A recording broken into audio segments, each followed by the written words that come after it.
Welcome to the Greatness Together podcast. Curious minds unite.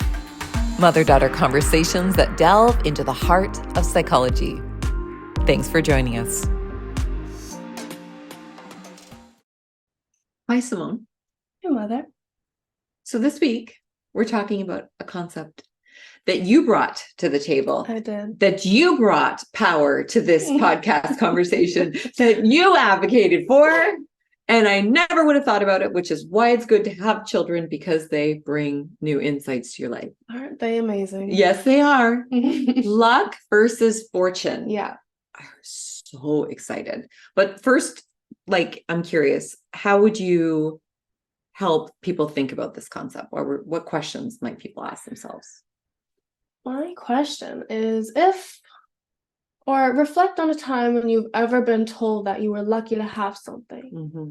And then think a little deeper. Mm-hmm. Think about the root. Think of what led to you being able to access or accomplish that thing that you were told to be, that you were lucky for. Yeah. How hard did you work for it? What did you have to do? What did you have to sacrifice for whatever it is you were told that you were lucky for?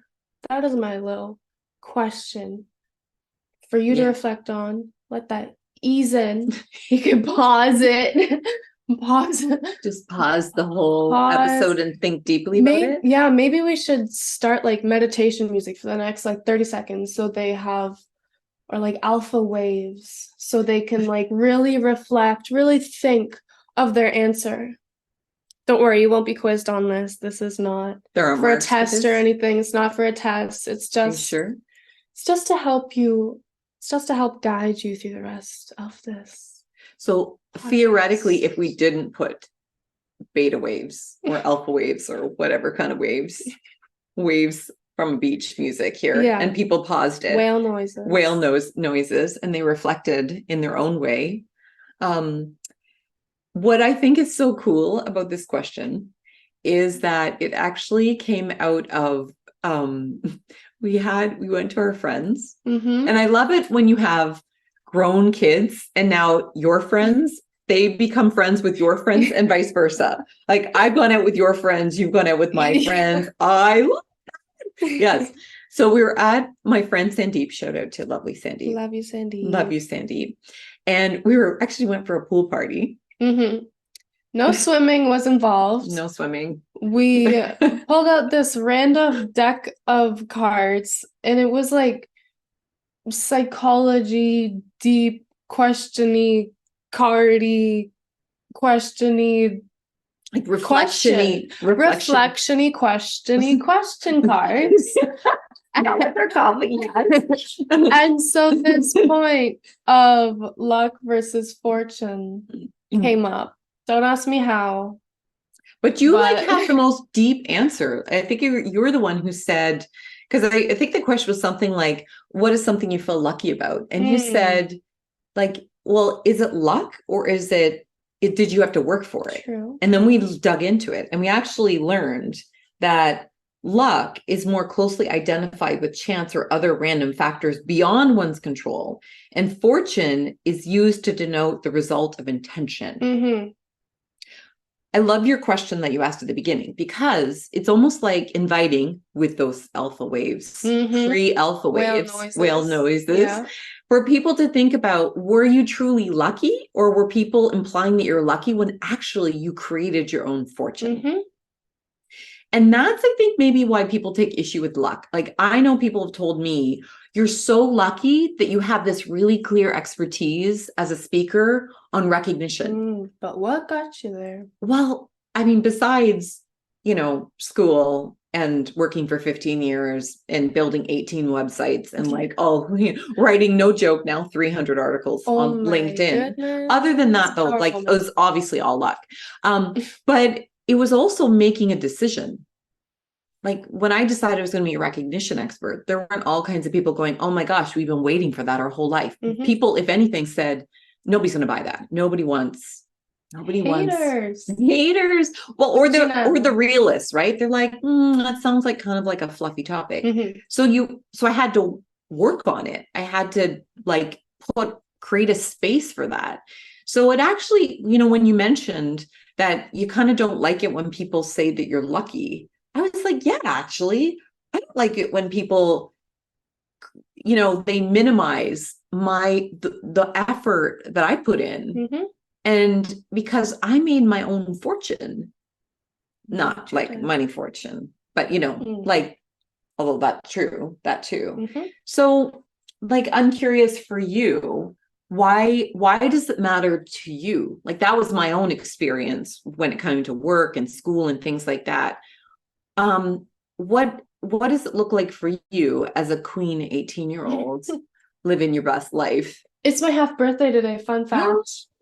What? How does she not know this? I thought you were going to get me a cake. My ovaries aren't quivering. I don't know. I can't believe I didn't picture that and feel that. I'm sorry. That just reminded me I needed to, just in case anyone was out there wanting to wish me a happy half birthday. How would they do that?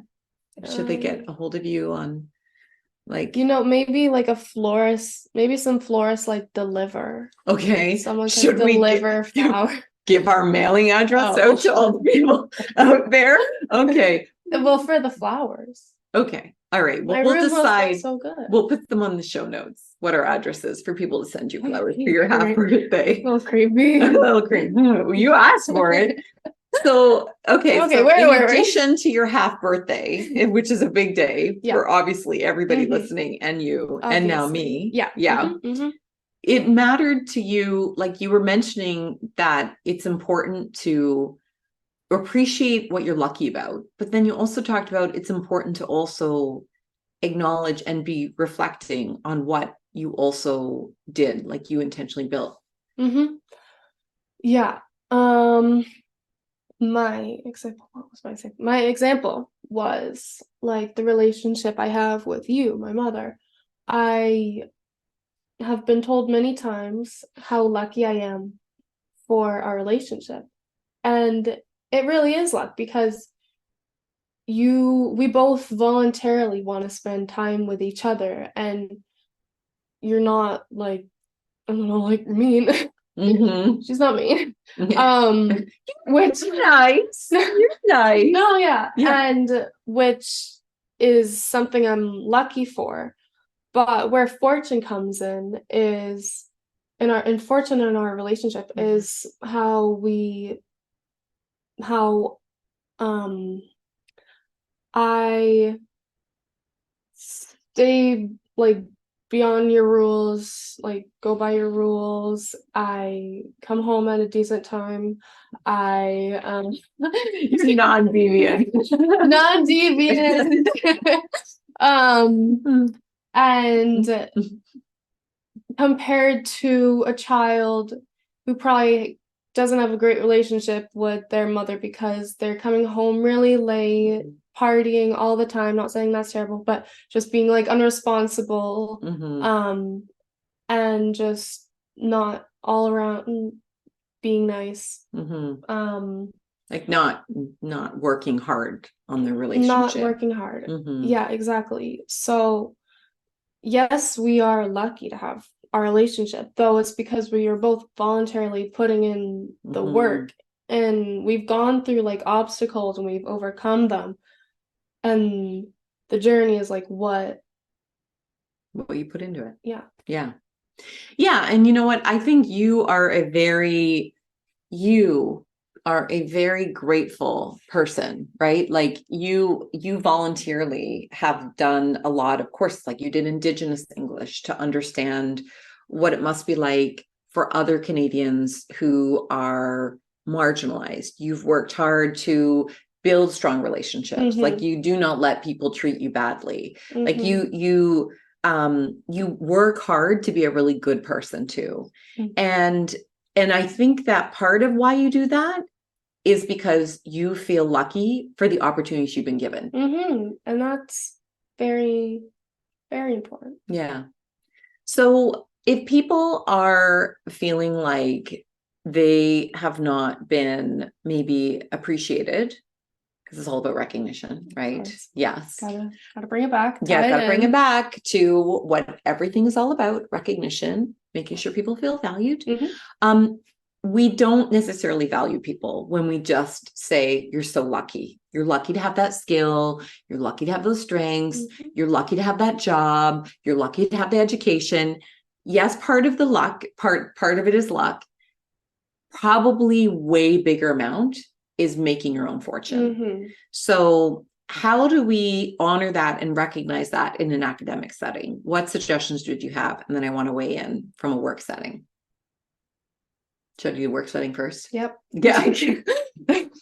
A very unexpected question. I was not Yeah. Compliment and recognize people for effort and impact, and not just things that are like naturally a given. So, and the reality is we do have biases. Like research out there shows that people who are more visually according to what we have as high standards of beauty and, you know, attractiveness, they get more opportunities. Mhm. They are seen as more likable. No joke, like literal research out there. So that's luck, how you were born. And that's like one of the many things that you're lucky about. Mhm. So we kind of also have to be aware of our biases, and we need to recognize and value people for their effort and their impact, and not at kind of like surface, not just surface beauty, but also like assuming that because somebody has a job title that we need to put them on a higher pedestal, right? So I don't know. Does that make sense, Simonne? That does. Does- Indeed, that does. Indeed, that does. I cannot really relate to it due to the fact that I am not an employer. Though when I am an employer, I will remember that. That was duly noted, Duly noted. and I will come back to this podcast Okay. when I am CEO of Apple. Okay. Okay, great. Good. Which you will have created your own fortune Yeah. to be. Yeah. Not just luck. Not just luck. Between now and then, Yeah. we'll be building that Yeah. fortune. You're not just sent on a helicopter and placed in a chair and you get a title. Yes. It's about the drive. It's It's the about drive. the power. So let me ask you then to reflect on that question that I put you on the spot. Here's another way of asking that question. Okay. So picture yourself sitting on the helicopter as the CEO of Apple one day. How old are you, by the way, by the time you're the CEO? 2 months. In 2 months. So 18. Okay, 18, almost 19. But everyone knows that since it's my half birthday in 6 months, Yes. May 19th, May 19th. say the date. It's May 19th. So it's like, so here it is in a few months from now when you're the CEO of Apple and you've worked very hard, Yeah. incredibly hard, clearly in the next couple of months. Yeah. Looking back on yourself here at your half birthday, 18 and a half, what would you have done between now and then to demonstrate this is really, I'm sorry, Simone, but I think it's very unlikely that in 2 months you're going to be the CEO of Apple. I thought you can do anything you put your mind to. Well, that might be unconditional love, Dr. Spock style. To the Maybe extreme. a more practical thing would be maybe in a couple years, decades. Because you can't do anything you put your mind to. Just in a what's the word I'm looking for? Like a amount of time that is possible. Realistic. That's the Realistic. word. All right. So let me ask you, the realistic yet also ambitious, because Queen, you're both. Appreciate it. Yeah.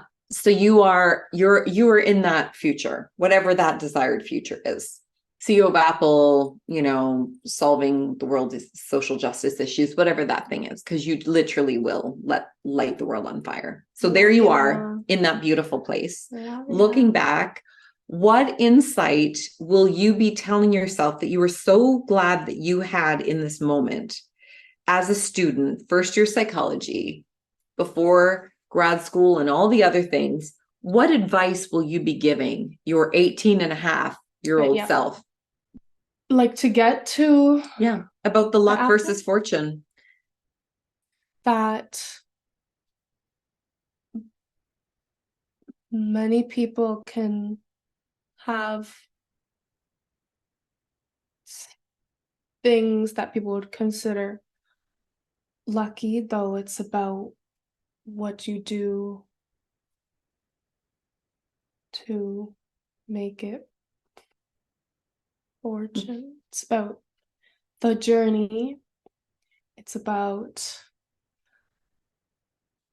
what makes you different from others. Mm-hmm. And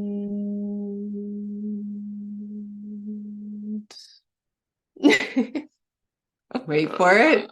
Yeah.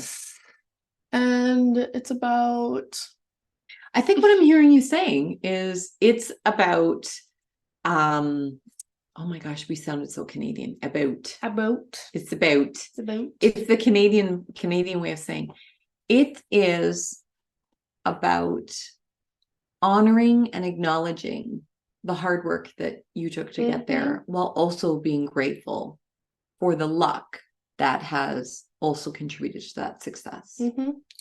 If maybe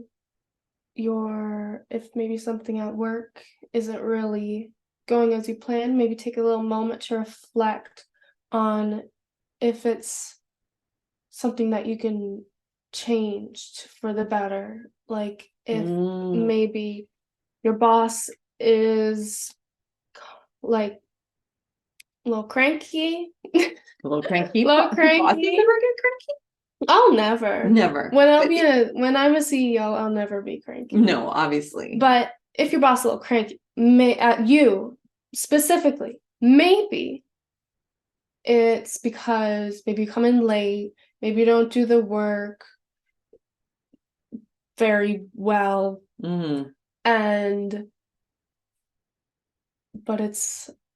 but changing that relationship is about the journey.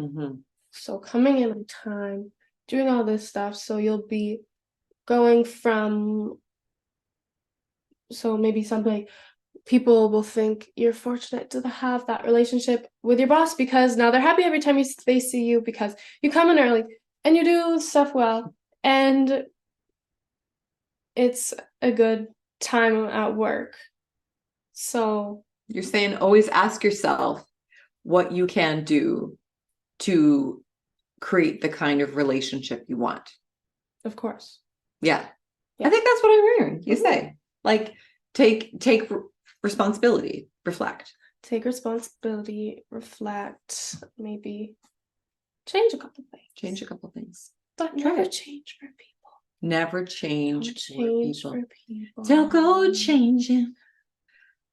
Try to please me. Yes. Billy Joel. Probably. I'm not sure. I don't even know. Album where he's like sitting with the weird doll or whatever. Or maybe that's a person. I don't know. It's like I don't even know. So Simonne, thanks for the combo. Of course. Thanks for setting this all up. Thanks for wanting to spend time with me. Always. All right. What are we gonna talk about next time? Next time what do you want to talk about next time? I'd like to talk about maybe a conversation. I'd want to talk about speaking. Okay, good. And maybe speak some words during our conversation. Okay, come back next time to listen to us speak some words into a conversation with letters and spaces in between them. And maybe if it's really exciting, there will be exclamation marks. Is it exclamation? You won't know until you come back. You won't know. Okay. Stay tuned. Stay cool.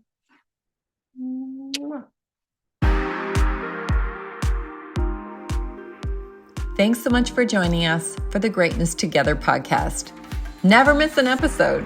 Subscribe wherever you catch your podcasts. Yours in greatness, Simonne and Sarah.